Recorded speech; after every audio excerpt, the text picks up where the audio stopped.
Good morning, everyone.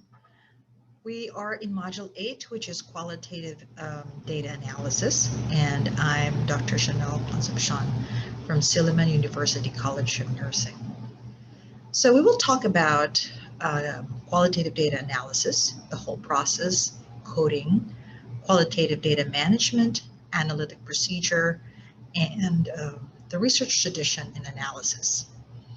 Now, we have to understand that there are different sources of qualitative data.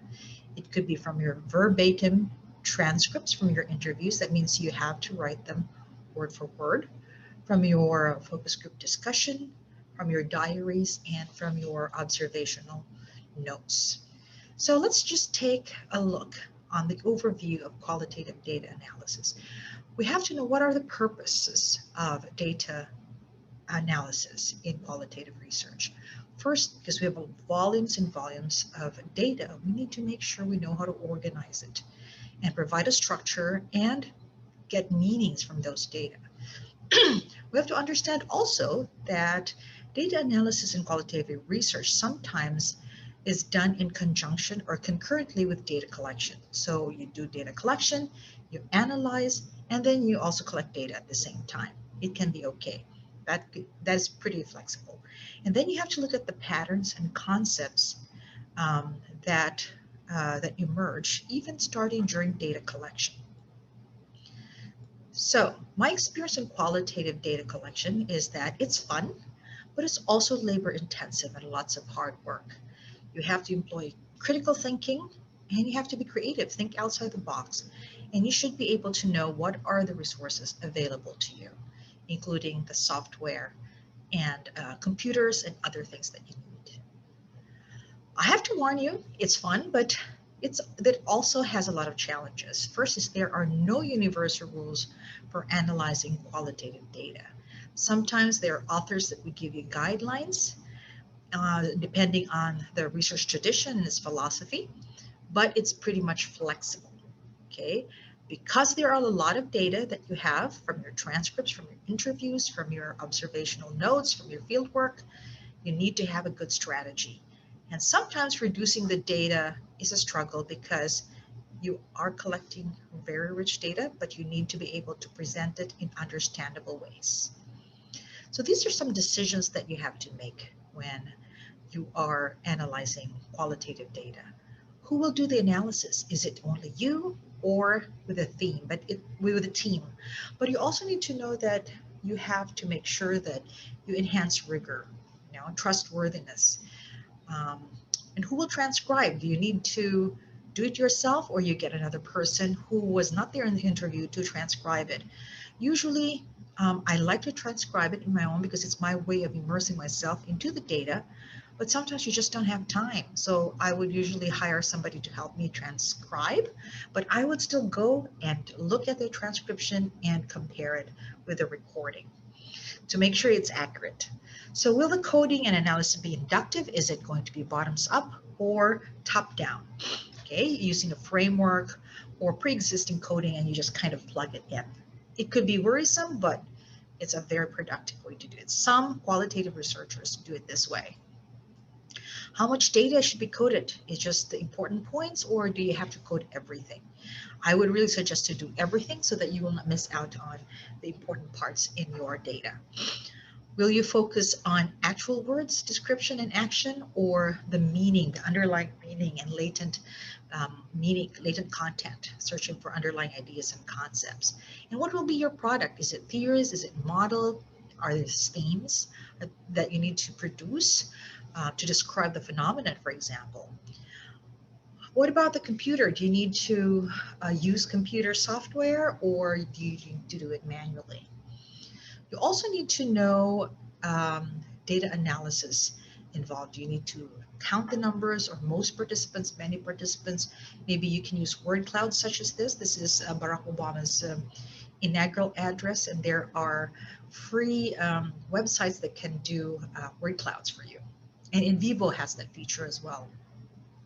Okay, let's just skip that. Will you also use formal guidelines, such as this is the Kalaisi method, for example. Kalaisi is very straightforward in detailing what needs to be done in terms of the analysis. So for Kalaisi, you need to write out the verbatim transcripts, and then you identify the significant statement. And then from the significant statement, there are formulated meanings, and then you aggregate it. You can create categories, clusters, and themes around those. And then you integrate the ideas, and then you come up with an exhaustive description of the phenomenon based on the themes of cluster of themes that you have done. And then you have a formal structure, and you need to have a member check. You go back to the participants and validate the exhaustive description and the fundamental structure of the phenomenon that you're describing. So you can see here there's significant statements, and that each of these needs to be located at a certain point in your transcripts. Monhal has this stepwise approach. Stepwise because it doesn't have to be 1, 2, 3, 4. You can go back and forth. These are just guidelines. First is you have to immerse yourself in the data, and you have to know what is the aim, the phenomenological aim of your study. And then you do an existential inquiry, expression, and processing. So this is now your analysis. And then you have, because this is hermeneutic in nature, phenomenological contextual processing, and then you interpret, and then you write the phenomenological narrative. Language is really important in doing phenomenological study, presenting and analyzing the data. Van Manen also has a textual analysis, conducting thematic analysis, holistic and sententious approach. For example, you see the whole sentence, look at the themes there, or maybe you just select and highlight certain points, or you can do a more detailed line-by-line approach. After that, you identify themes, and Van Manen has like one whole chapter about what themes are. It's a representation of the meaning or interpretation of a certain phenomenon. Or you can also choose an illuminating phrase or data to capture the meaning of the theme. This is also Van Manen. Interview, the transcription, you transcribe the text, there's some back and forth, like a hermeneutic circle until, a conversation, a dialogue with your text. Read and reread the transcribed text while listening to the audio tape. You do selective or a highlighting approach, and you can also use your own analysis matrix. Okay, so what is the process of data analysis? Data analysis could be complex, it's creative, it's iterative, and non-linear because it's not just like one way, one direction. Sometimes you can vary, the process vary. So this is just a general process of what happens during qualitative analysis. So you need to have intensive reading. Some researchers have pre-coding already based on the theory or concept map or framework that they use. You do segmenting, you do coding, labeling of the themes, and then you kind of recode it again, refine it, regroup it, resort it, categorize it, and in the end, you can have synthesizing, interpreting, and theorizing.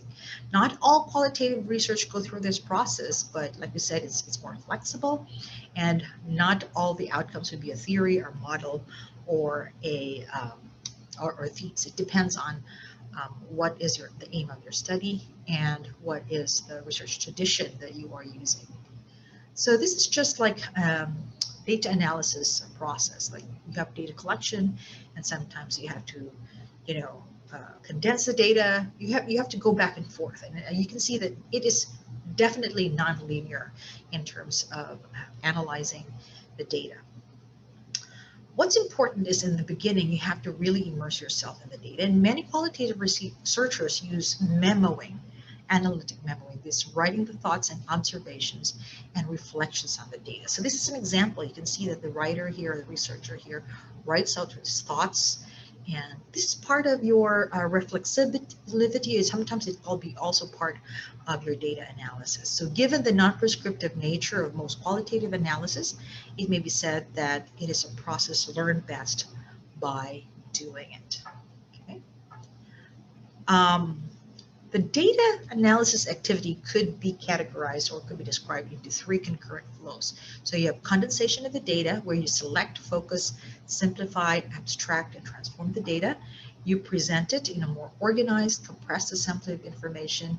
It could be, you could draw some conclusions from it through matrices, graphs, charts, networks, and you have to draw a conclusion or you verify those data. Now let's go to coding. Now in coding, um, let's just backtrack a little bit and look at what codes are. It's used to identify um, interesting, salient, evocative, and essential features of a data in relation to the phenomenon under investigation. Okay, it's taken from data segments such as a phrase, sentence, and a paragraph. So this is, for example, this is part of what do you call this? A data transcript, and then you are able to code here. The code here you can see is motivation. Okay, so there's no straightforward guideline developing codes, and there's no magical number. Okay, in terms of how much you should code or how many codes you have to come up with. So these are most of the common ways of coding, elemental methods that provide foundation to coding: descriptive, in vivo, process, concept, and holistic coding. Let's look at this one by one.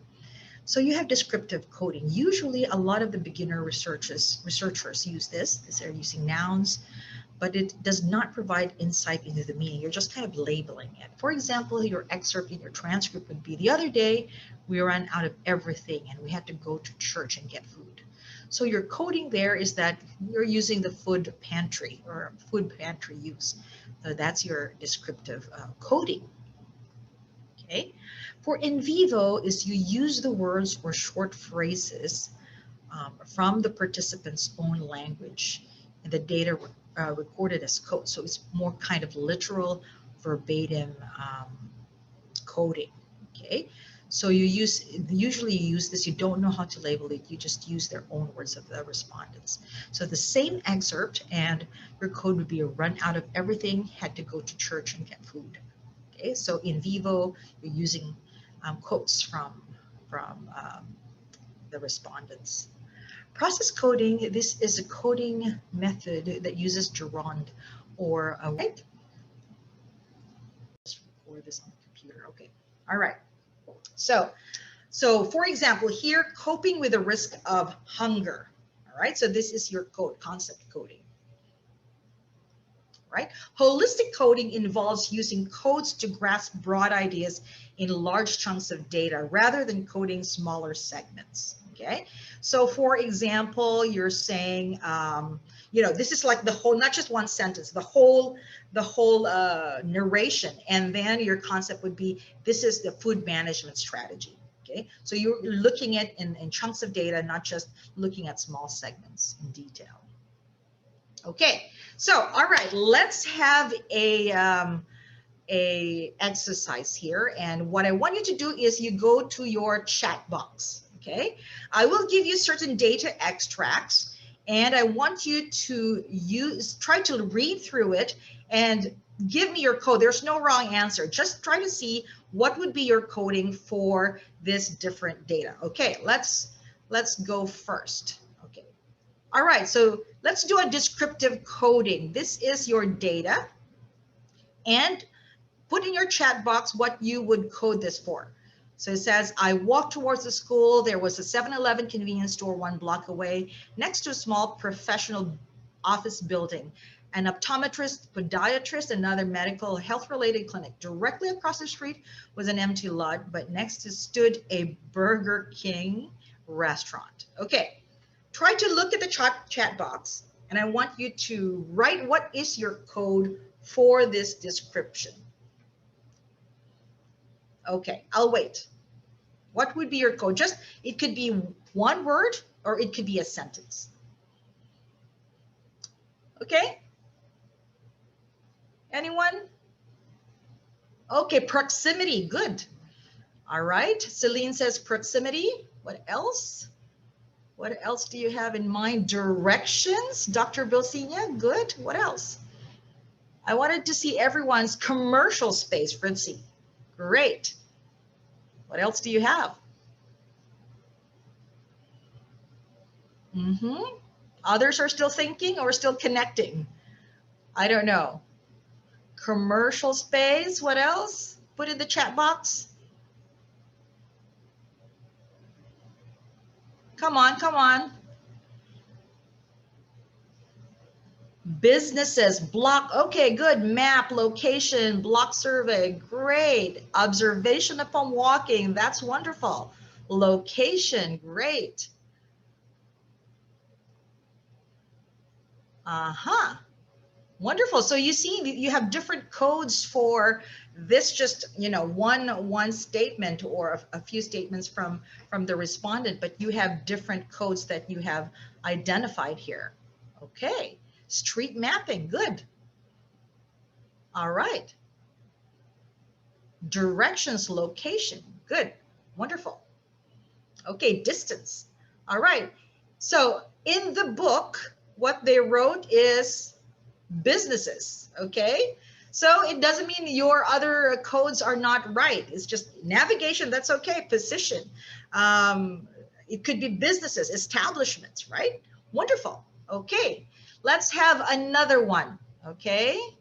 I want you to read this. Try to do an in vivo coding. That means you're using the participant's words to describe what he means by this. So he said, I hated school last year. Freshman year, it was awful. I hated it. And this year's a lot better, actually. I don't know why. I guess over the summer, I kind of stopped caring about what other people thought and cared more about just, I don't know. Okay. So what would be your in vivo coding for this transcript? Put in the chat box.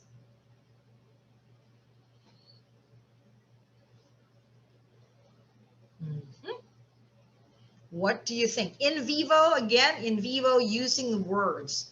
Okay, what do you think are the words that you could that would capture? Okay, hated school, wonderful. All right, stop caring about what other people thought. Good, hated school last year, kind of stopped caring. Hated school, that's kind of hated school last year. Great, wonderful.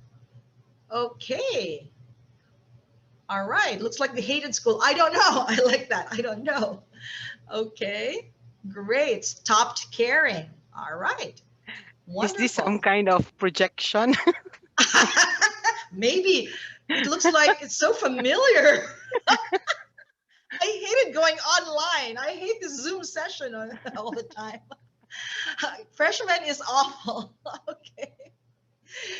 Can relate, right, Dr. Vilsinia? Okay, great. So see, you're able to capture using, you know, the participants' words to describe, to code your data. All right. So that could be another way. You have to remember that you can do a mix and match too. Okay, if you want to do description here or in vivo here or something, or process coding here. Great. So in the book, it says here, hated school, just like what you do. This year's better. Stop caring. You have captured it exactly as awful. I like that. I like that word, awful. Okay, so that's great. Okay, let's do more of a process coding. Okay, you say process. You're looking at more like doing ing. Okay, gerund. Okay, so this is the data. Well, that's one problem that my school is pretty small. So if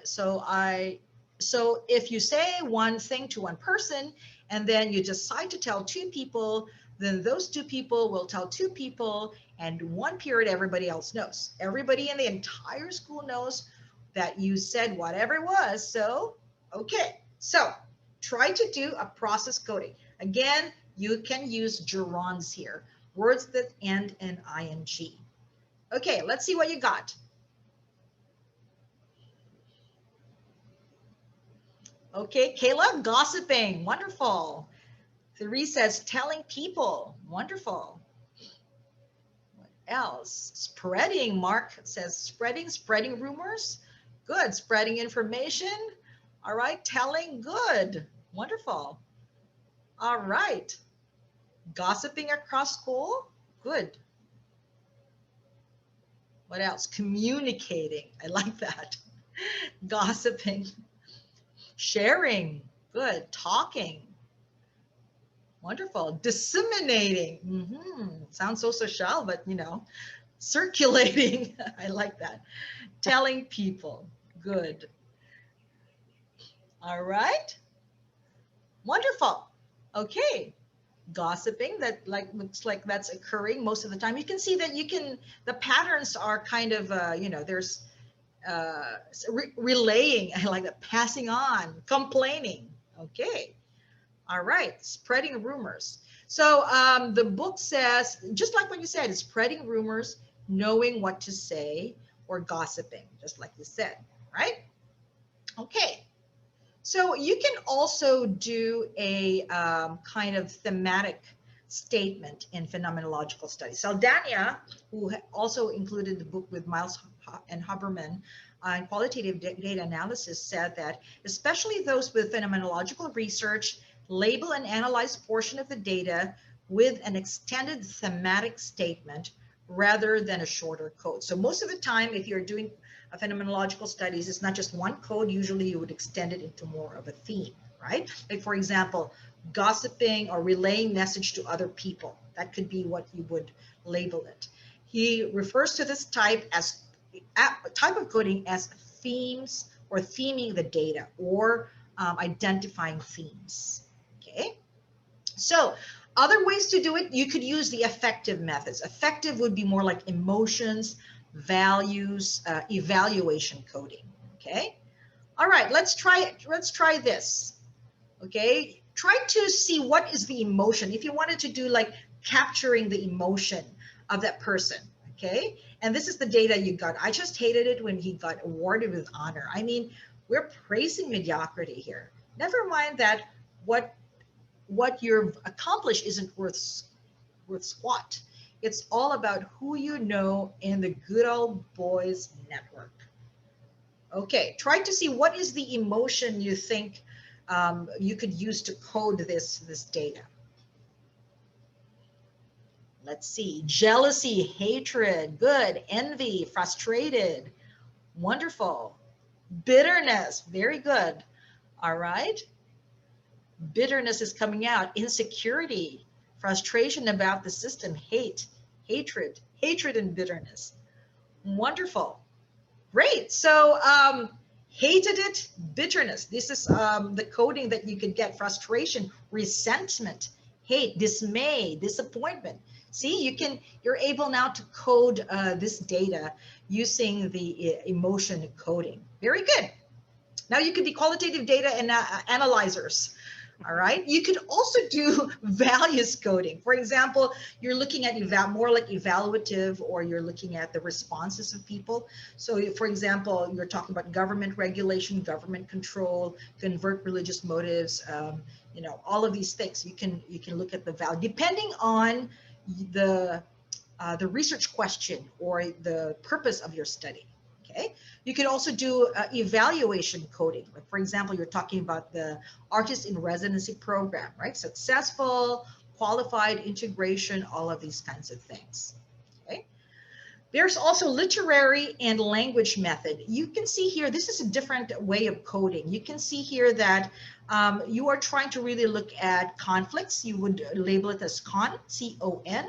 If it's a tactics, it's T-A-C. Attitude. So there's like certain letters that are that would code what kind of thing that you wanted to see. So you can see here, we're talking about conflict. So it's resources, emotions, it's frustration, and all of this. Okay. You don't have to do this every time, but there are some researchers that wanted to use this so that it's easier for them to group later on these codes or this data. Okay. So you can also do an exploratory method, more holistic, provisional, hypothesis. Okay, so you're looking, for example, at these transcripts, and you would do it as like the GARB prescription method, nicket and patches, all of these kinds of things. You're looking at not just in a sentence, but as a whole. Okay, so this is what you call exploratory method. Okay, so you can see here now, you have an idea now how to do coding.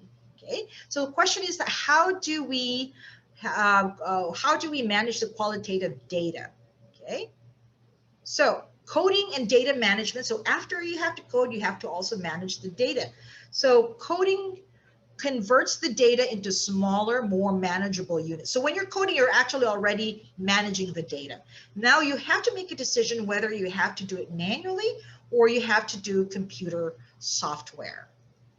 Okay, so manual methods, there's so many types of manual methods here. You can do physical folders, you can break it down, you can do it different folders, you can cut some of the excerpts of the data, highlight it, use color coding, post it, and many other methods. Okay, this is an example.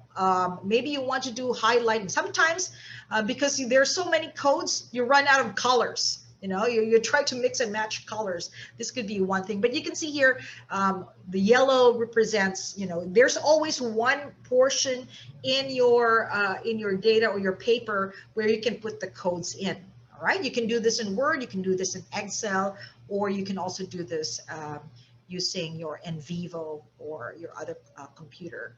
So this could be another one. You can use, this is one example of what a matrix is all about.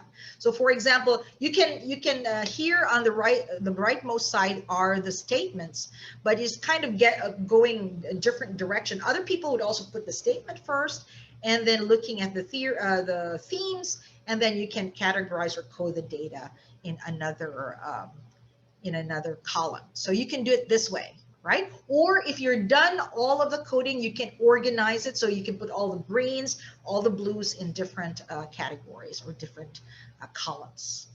Okay, this is an example of a researcher doing coding and using post-it color coding to analyze the data.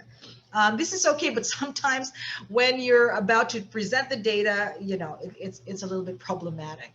But some people do this, and you can see here, and this is what I did. I did not have any software. I don't know how to do software, and I did my dissertation. I would do a lot of cutting. I print it, cut it, and then try to categorize it in different sessions. This is like me how many years ago.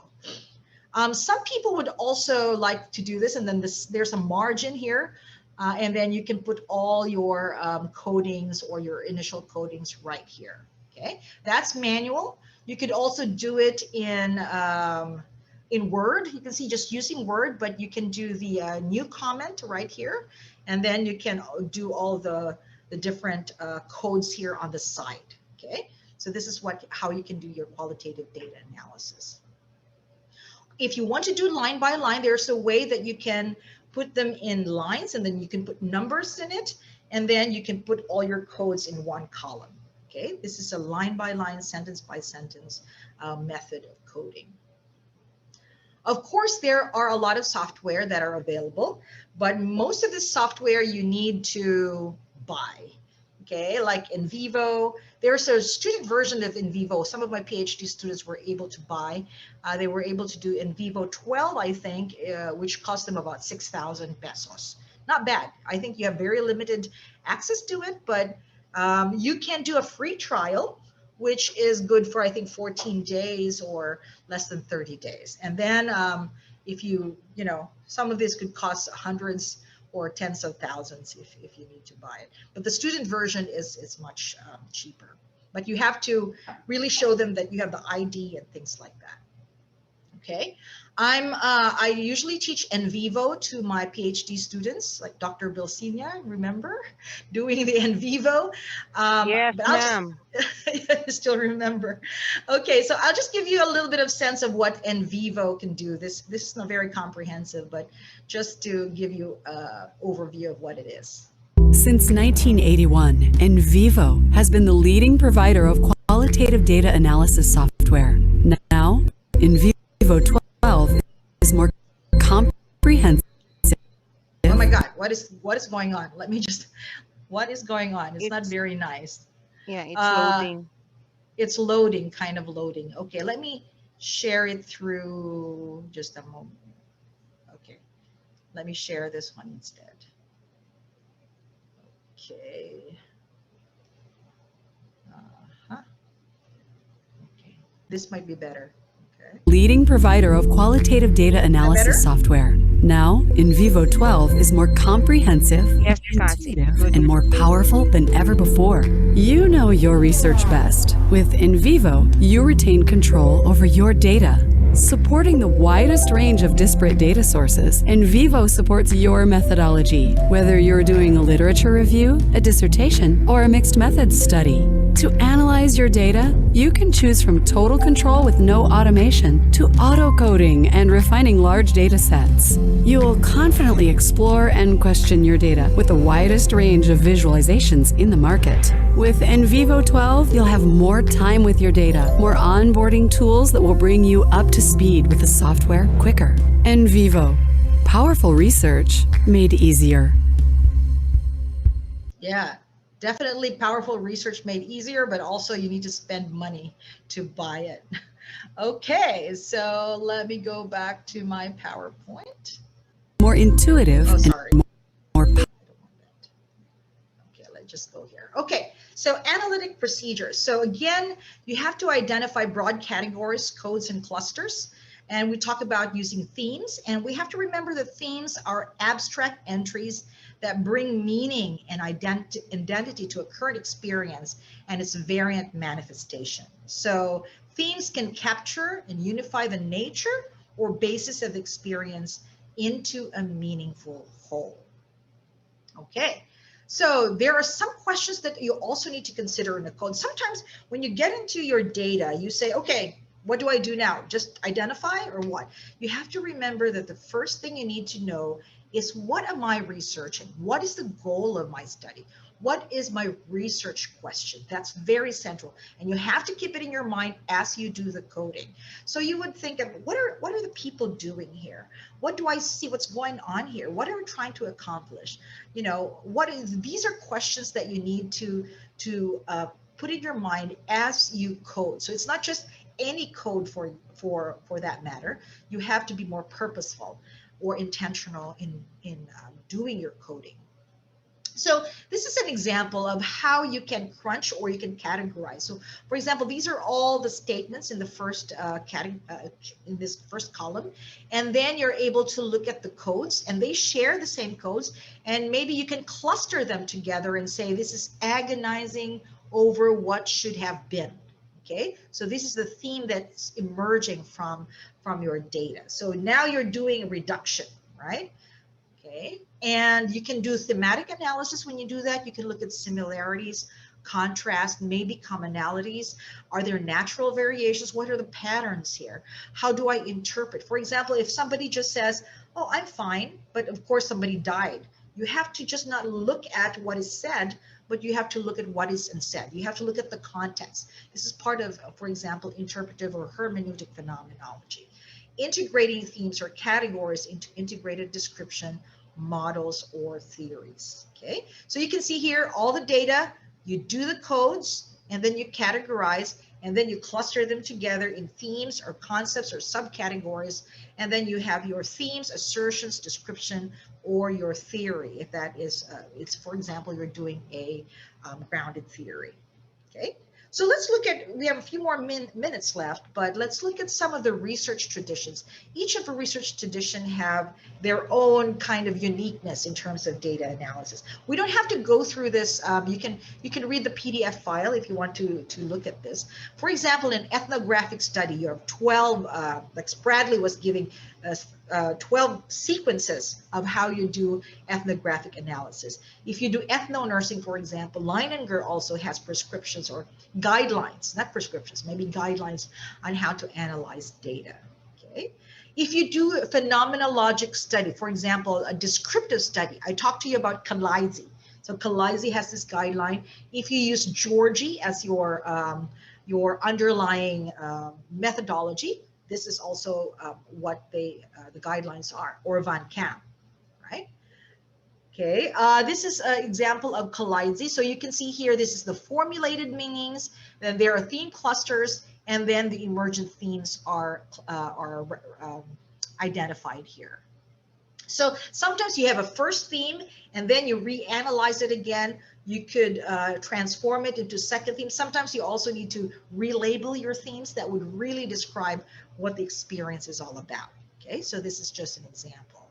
For Van Manen, we talked about the textual analysis for Van Manen.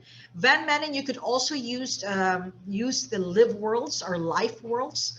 Van Manen, in my study, I just used 4 life worlds, but in his latest book on phenomenology of practice, if you want to read it, I can give you the book. The ebook, he included another dimension, which is live things. So what he's saying is, Van Manen says that if you're describing an experience or interpreting an experience, it's usually in the context of these dimensions in the life worlds. For example, lived body, okay? That's corporeality. Lived time, temporality. Lived space, spatiality. Lived human relations, that's relationality. And he added another dimension of lived things or materiality. Let's just say we're doing this Zoom session, for example, okay? What is our lived body?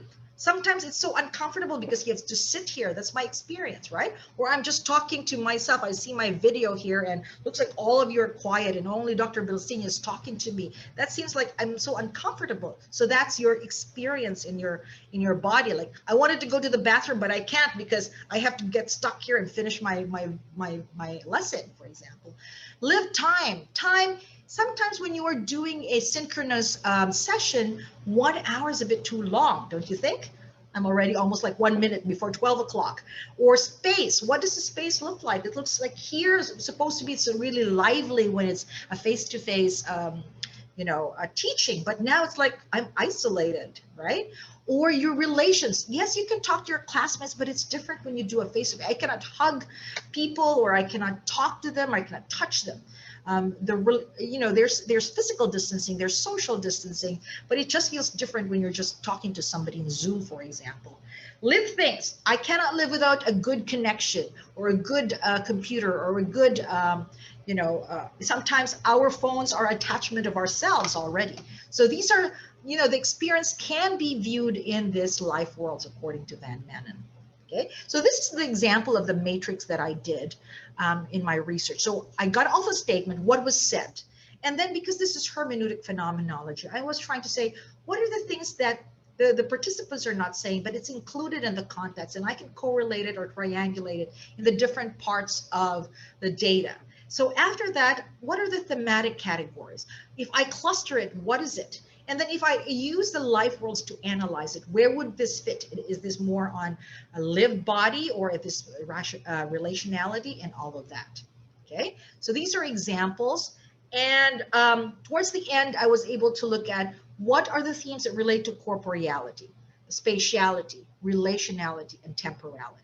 So this is how I describe the experience. But after that, because there's iterative process, there's hermeneutic circle, I have to look at my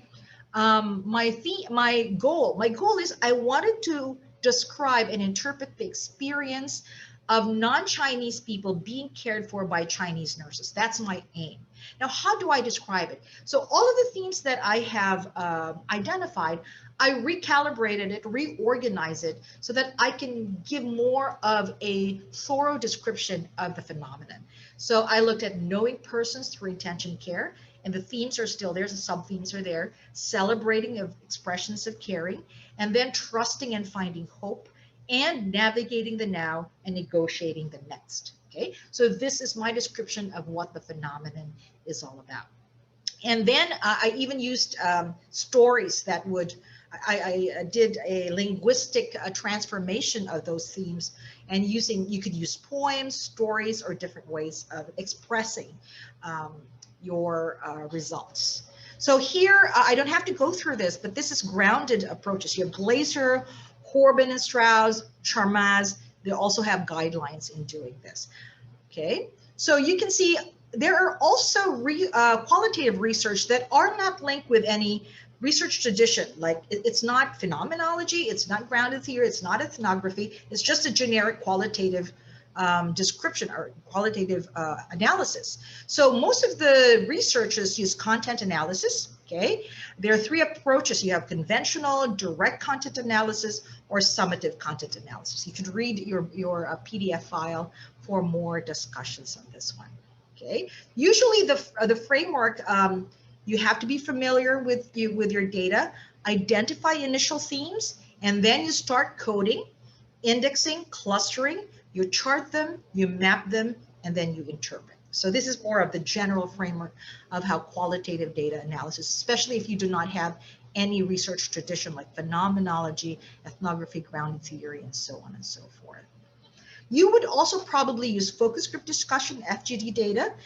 You can do thematic analysis, patterns. You can look at where the points where they agree, they disagree, and all those group dynamics that are in the FGD. Okay, so you can look at different guidelines for critically appraising qualitative data analysis in transcription in the PDF file. I don't have to go through that. Now, before we leave, okay, I know this is just a 1-hour lecture, but let me find out what you think about this next question. I need you to go back to menti.com and let me just pull this up. Where is my Menti? Just a moment. Okay. All right. Give me a second here. Okay. Okay, go to menti.com and I want you to just for fun, okay? How confident are you in analyzing qualitative data? This is a sliding scale, okay? So if you are confident in coding qualitative data, how confident are you in using descriptive coding, in Vivo coding process, and are you confident in using philosophical underpinnings? So 0 is strongly disagree. If you're very confident, then you use strongly agree. I think the number here is, let me just see. You have to encode the number 6842399. All right, I can see now. Good, wonderful. Keep the data coming. Wonderful. Ooh, this is exciting. Real-time data coming in. All right. People are more confident with descriptive coding. Wonderful. Maybe we need to have more skill in using philosophical underpinnings in the research method. That's okay. That's wonderful. All right. It looks like descriptive coding is a lot more, easier probably. Great. All right. Is there somebody who strongly agrees and very confident? Okay, let me just take a screenshot of that. Another screenshot. Okay. All right. All right, wonderful. I think you're able to look at, we cannot solve or we cannot improve our skill in doing qualitative data analysis by just a lecture. What you need to do is to do it, okay, so that you will be more familiar. All right, do you have any questions? Do you have questions? Put in the chat box if you have questions. I know you wanted to eat your lunch now.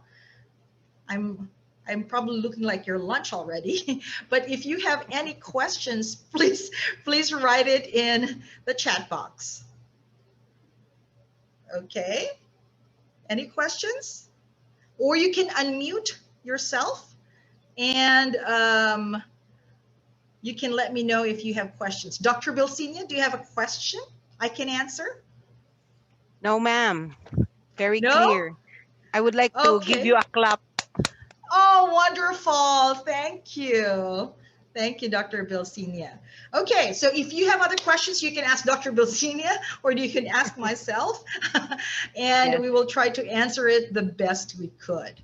All right, so thank you for joining us. There are 87 people here. At one point, there were 90. I think this is, a good exercise. I know for some people, it's really hard to do the connectivity, but what do you think? Leave something on the chat box and tell me what you think about this lecture, this synchronous lecture. If you like it, if you hated it, or whatever, it's okay. I will not take it against you. Okay, so leave something in the chat box if you don't have anything. Thank you very much for listening, and I hope that you will have a good lunch and that you can appreciate qualitative research more. Thank you very much and have a good day. Thank you so much for your comments. I'm reading them. I like it. Thank you. Very informative, as asynchronous. Wonderful. Thank you, ma'am. Thank you. So thank you very much. You can leave now, and if you have questions, put it in the chat box, or you can email me if you have other concerns. Okay. For the quiz for section C, don't worry. I will give you a notification. I'll try to find solutions for that one. Thank you very much. Thank Have you, a great day, ma'am. everyone. Thank you, ma'am. God Thank bless. Thank you. Thank you, Thank you. ma'am. God bless. Great. I will keep your chat. So leave something on the chat box. Dr. Vilsina, thank you so much. Section B, thank you for joining us. Thank I you, forgot to ma'am. record the first part. It's horrible.